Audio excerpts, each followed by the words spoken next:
मेहरुए बैठे हुए फसर फसर करें। हाय जुलेखिया तो कमाल के देश, हाय रे जुलेखिया, जुलेखिया तो गुलाम का दिल दे बैठी, वाह रे जुलेखिया।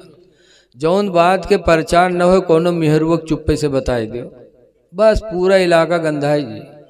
अल्लाह जाने कितनी इनके आवाज़ में तेज़ी है, इनसे उनसे उनसे इनसे। पूरी मिस्र में जुलेखा फट से बदनाम हो गई। तब जुलेखा ने मिस्र की औरतों की दावत ली। मिस्र की औरतें आए दावत खाने। याद रखो मेहरुए दावत में यहाँ भी बहुत आगे हैं, पाए जाए कहूँ तवाजा, एक एक हाथ के लड़का ले ले चल दे हैं, बस में पहुँची करत हैं सब, लेकिन इनके तवाजब कोनो असर पड़े वाला नहीं। वही बस में उल्टी करी है लड़का, पेशाब करी हैं, लेकिन इनके तवाजा न छुटक चाहिए। जुलेखा ने तवाजा दिया मिस्र की औरतों को, तो मिस्र की औरतें पहुंच गईं।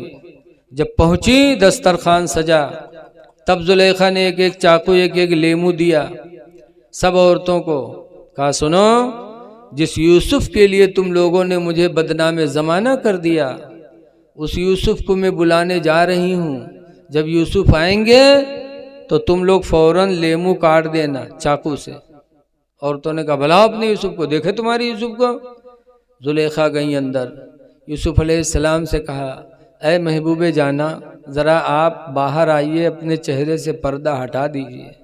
यूसुफ अलैहिस्सलाम जब बाहर आए और जैसे मिस्र की औरतों की निगाह पड़ी, लिखा है कुरान हकीम में कि उन औरतों की निगाहें हटी नहीं, टकटकी बांधी देखा कि उनका दिलो दिमाग सब यूसुफ की तरफ। और हुआ चाकू चला, लेमू कटा, लेमू कटने के बाद उंगलियां कट गई, खून बह रहा है, लेकिन मिस्र की औरतों ने निगाह नहीं हटाया यूसुफ के चेहरे से, और बबांगे दुहल कहने लगी। कुरान में है कत्ताना दिया हुन्ना, औरतों ने अपने उंगलियों को काट डाला।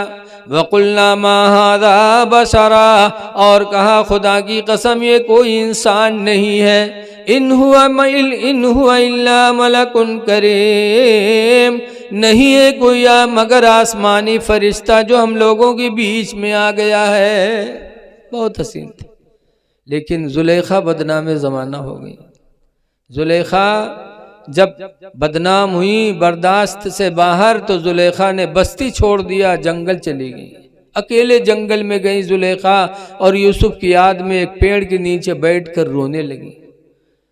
रोते रोते एक ज़माना गुजर गया, जुलेखा बूढ़ी हो गई, और रोते रोते जुलेखा की आंखों की बीनाई भी चली गई।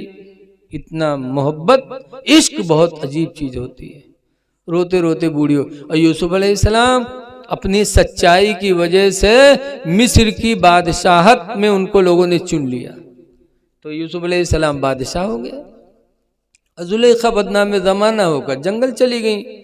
एक दिन यूसुफ अलैहिस्सलाम अपने घोड़े पर बैठे और जंगल का सैर कर रहे थे।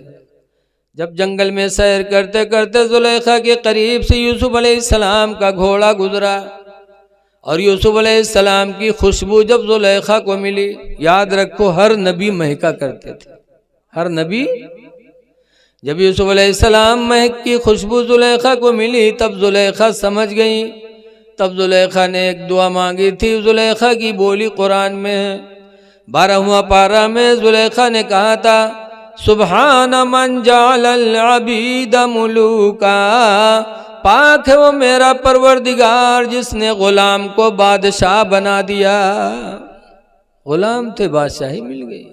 व सुबहान मन जालल मुलूका अबीदा, और पाक है वो परवरदिगार जिसने मुझ जैसी मलका को नौकरानी बना दिया। जो गुलाम था बादशाह हो गया, जो मलका थी नौकरानी हो गई। अल्लाह तेरा फैसला कैसा है। जब जुलेखा की बोली यूसुफ अलैहिस्सलाम सुने, तब करीब गए, देखा बड़ा तरस आया, कहा जुलेखा क्या हाल है। जुलेखा कहती हैं यूसुफ देख रहे हो तुम्हारी याद में रोते रोते मैंने जवानी गंवा दिया, आंखों की बीनाई भी गंवा दिया। यूसुफ कहते मेरे लायक कोई खिदमत हो तो बताओ। तो जुलेखा ने कहा था यूसुफ दुआ कर दो, जिस खुदा ने तुम्हें गुलामी से निकाल कर बादशाहत अता की है, उस खुदा से दुआ कर दो कि अल्लाह ताला हमारी आंखों की गई हुई रोशनी वापस कर दे। तो यूसुफ अलैहिस्सलाम ने दुआ मांगी, जुलेखा की आँख की रोशनी वापस आ गई। कहो सुभान अल्लाह, ये अल्लाह की कुदरत है, जिस हाल में चाहे रखे। जब जुलेखा की आंखों की रोशनी वापस आ गई, फिर यूसुफ अलैहिस्सलाम ने फरमाया, जुलेखा मेरे लायक कोई बात हो तो बताओ। कहा, यूसुफ एक दुआ और कर दूं कि अल्लाह मेरी जवानी वापस कर दे। यूसुफ अलैहिस्सलाम ने दुआ मांगी तो जुलेखा की जवानी वापस आ गई। फिर यूसुफ अलैहिस्सलाम फरमाते, मेरे लायक कोई और सेवा बताओ। तो जुलेखा ने कहा था कि तीसरी ख्वाहिश ये है कि तुम अब मुझे अपने निकाह में ले लो। तो यूसुफ अलैहिस्सलाम ने निकाह कर लिया। बहरहाल यूसुफ अलैहिस्सलाम बादशाह बने तो सूखा पड़ा, तो उनके भाइयों के यहाँ भी सूखा पड़ा। यूसुफ अलैहिस्सलाम गल्ला बंटवा रहे थे बादशाही खजाने से, तो इनके भाई लोग गल्ला लेने आए। यूसुफ अलैहिस्सलाम ने देखा, पहचान लिया कि हमारे भाई है वही जिन्होंने हमको मारा था। तो यूसुफ अलैहिस्सलाम ने भाइयों से 80 साल हो गया था, भाई लोग भूल गए थे, समझते थे कि हमने तो मार डाला। लेकिन यूसुफ अलैहिस्सलाम ने देखा तो पहचान लिया। पूछा, अब्बा का क्या हाल है? जब पूछा अब्बा का क्या हाल है तो भाई लोग चौंके, कह रहे अब्बा का हाल, क्या आप यूसुफ तो नहीं है? तब यूसुफ अलैहिस्सलाम ने कहा, अल्हम्दुलिल्लाह तुम्हारा भाई यूसुफ हूँ मैं। तब भाई लोग कांपने लगे कि हमने मार कर कुएं में डाला था, यूसुफ को अल्लाह ने बादशाह बना दिया, आज तो हमारी बोटी बोटी कर देंगे यूसुफ। लेकिन यूसुफ अलैहिस्सलाम ने जब भाइयों को परेशान देखा तो फरमाया, ला तसरीब अलैकुमुल यौम, मेरे भाइयों तुम डरो नहीं, आज के दिन मुझे तुमसे कोई मलामत नहीं है, मैं बदला लेने वाला नहीं। अब्बा का हाल बताओ, अब्बा कैसे हैं? तब भाइयों ने कहा था, वब यद्दत ऐनाहु मिनल हुज़्नी, उनके दोनों आंखें आपके गम में रोते रोते सफेद हो गई हैं। 80 साल हो गए थे रोते रोते, आंखों की बिनाई चली गई थी। जब यूसुफ अलैहिस्सलाम ने सुना कि हमारे बाप हमारी मोहब्बत में रोते रोते आंखें गंवा दी, तब यूसुफ अलैहिस्सलाम को तरस आया। उन्होंने अपना कुर्ता निकाला, 12वां पारा में फरमाया, इज़हबू बिक़मीसी हाज़ा, मेरा ये कुर्ता ले जाओ, अलक़ूहु अला ऐनैहि, इसको मेरे अब्बा की आंखों पे ले जाके रख देना। भाई लोग यूसुफ अलैहिस्सलाम का कुर्ता जब लेकर गए मिस्र अपने बाप के पास, तो अब्बा घर में थे, लेकिन यूसुफ के कुर्ते की खुशबू याकूब को मिल गई। तो याकूब अलैहिस्सलाम रोए थे, कहते, हाय मेरा यूसुफ कहाँ है? आज मुझे अपने यूसुफ की बू आ रही, मेरा यूसुफ कहाँ है? आंखों में रोशनी तो नहीं थी, लेकिन भाई लोग जब यूसुफ का कुर्ता लेके गए तो याकूब अलैहिस्सलाम ने अपने बेटे का कुर्ता पाया तो ऐसे चेहरे पे रखा और रोने लगे। चेहरे पे रखना था कि कुरान हकीम में फरतद्द बसीरा, याकूब की दोनों आंखें की रोशनी वापस आ गई। जब वापस आ गई, पता पाया कि मेरा बेटा बादशाह है, तो याकूब अलैहिस्सलाम अपने बेटे यूसुफ से मिलने के लिए निकल पड़े घर से। चलते चलते जब बादशाही महल के दरवाज़ा पर पहुँचे, यूसुफ अलैहिस्सलाम तख्त पर बैठे थे। अब्बा को देखा कि दरवाजे पे आए हैं, दिल चाहा कि लाओ खड़े हो जाएं ताज़ीम के लिए, लेकिन रवायतों में आता है कि नहीं खड़े हुए। जब नहीं खड़े हुए तब गैब से आवाज़ आई थी, अल्लाह ने फरमाया था, यूसुफ तुम्हारे बाप आए और तुम अपनी बाप की ताज़ीम के लिए खड़े नहीं हुए? है यूसुफ सुन लो, मेरे इज्जत व जलाल की कसम, अब तुम्हारी औलाद में मैं कोई नबी नहीं पैदा करूंगा। तुमने बाप की खड़े होकर ताज़ीम नहीं किया। इमाम ग़ज़ाली लिखते मुकाशफतुल क़ुलूब में कि लोगों सबक हासिल करो, एक नबी अपने बाप की ताज़ीम न करे तो खुदा ये कहे, और हम तो नबी के कदमों के तलवों के बराबर भी नहीं हो सकते। अगर हमने अपने बाप की ताज़ीम न की तो खुदा हमसे कब राज़ी होगा? हा? लेकिन आज अफसोस है, लड़का प्रधान हो गया, मिलने वाले बैठे हैं, प्रधान जी कुर्सी बैठे हैं, बूढ़े बाप से अंदर से पानी मंगवा रहे हैं।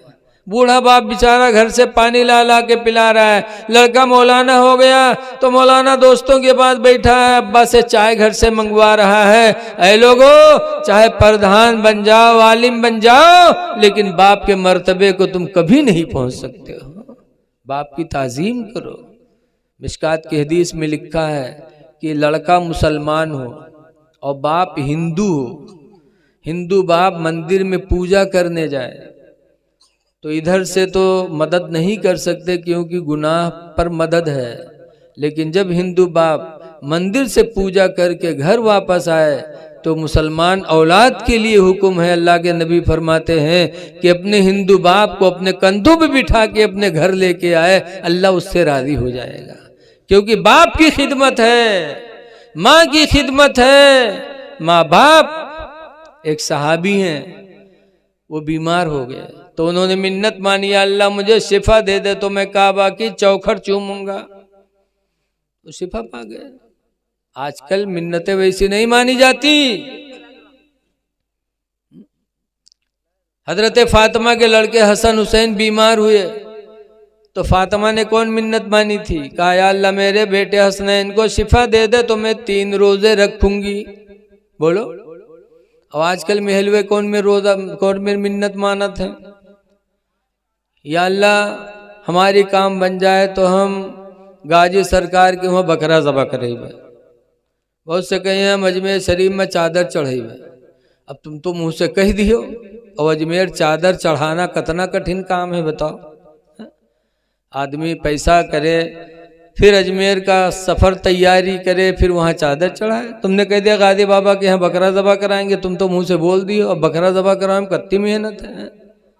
एक इमाम साहब ऐसे रहे, उनके मेहरुआ मौलवीन मिन्नत मान दी कि अल्लाह हमारी काम कह दे तो हम गाजी बाबा के वहाँ बकरा ज़बह करेंगे।